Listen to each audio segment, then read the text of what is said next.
श्री कृष्ण का जन्म और जीवन अन्याय का प्रतिकार और धर्म की रक्षा करने के लिए हुआ था।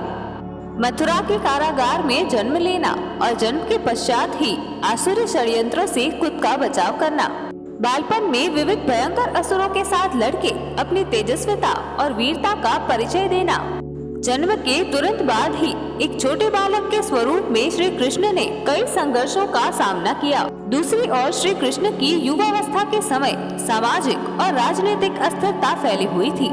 एक तरफ मगध नरेश जरासंध, दूसरी ओर महाभिमानी और महत्वाकांक्षी राजा शिशुपाल का आतंक, इसी के साथ ही दुराचारी नरकासुर के दुष्कृत्य और मथुरा में कंस की दुष्टता।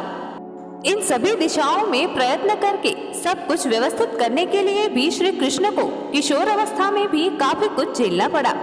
भगवान श्री कृष्ण का जीवन विविधताओं से भरा पड़ा है। वे गोकुल छोड़कर मथुरा आए, फिर मथुरा छोड़कर द्वारिका चले गए, जहाँ पर उनके जीवन में योग और आध्यात्मिक जीवन की पराकाष्ठा थी। श्री कृष्ण की उस छवि में योगेश्वर, पूर्ण पुरुष, योगी और योद्धा, इन सभी का समन्वय देखने मिलता था। वे कुशल राजनेता और कर्मयोगी भी थे। वे साथ ही अर्जुन के सखा, सुदामा के साथी, उद्धव के आचार्य, गोपियों के स्वामी, माता यशोदा के लल्ला, तपस्वी, त्यागी और आध्यात्म पुरुष थे। भगवान उसी को कहा जाता है जिसकी प्रतिभा और क्षमता सामान्य मनुष्य कभी सोच भी नहीं सकता, जो असंभव को संभव करने की शक्ति रखता है। ये सारा कुछ श्री कृष्ण के अंदर देखने मिलता है, क्योंकि उनके कार्य अद्भुत और निराले थे।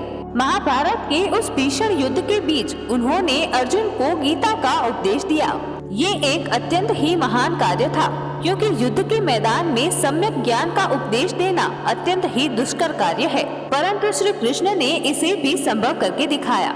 वे अर्जुन के सारथी बने, अपने उस विराट स्वरूप का दर्शन कराकर अर्जुन के संशय को दूर किया और साथ ही साथ आने वाले अनंत युगों तक गीता का उपदेश उन्होंने मानव समाज तक पहुंचाने का कार्य किया।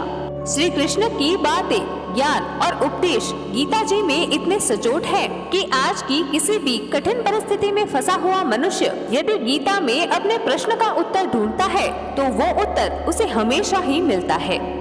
अखिल ब्रह्मांड के अधिपति होने के बाद भी केवल एक सच्ची मित्रता और प्रेम के कारण श्री कृष्ण ने अपने मित्र सुदामा को यथोचित स्वागत और सम्मान और साथ ही साथ सहयोग भी दिया।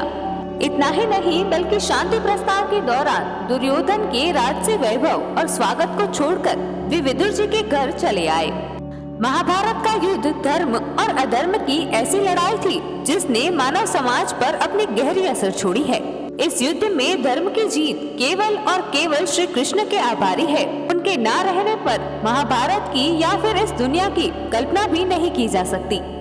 अतः श्री कृष्ण बचपन में माखन चोर, नटखट, साथ ही साथ शक्ति और शौर्य का प्रतीक, सुंदरता की व्याख्या, प्रेम की परिभाषा, एक सच्चा मित्र, जीवन को सच्ची राह देने वाला एक सारथी, भक्तवत्सल भगवान और अनेकों अनेकों ब्रह्मांड के रचयिता और पालनकर्ता पूर्ण पुरुष है। श्री कृष्ण के इन्हीं सभी गुणों के कारण उन्हें पूर्ण पुरुष कहा जाता है। अगर आज का वीडियो पसंद आया हो तो वीडियो को लाइक, शेयर और कमेंट जरूर करें। ऐसे ही इंटरेस्टिंग और नॉलेजेबल वीडियो देखने के लिए हमारे चैनल दी इन्फो ओशन को सब्सक्राइब करना ना भूलें।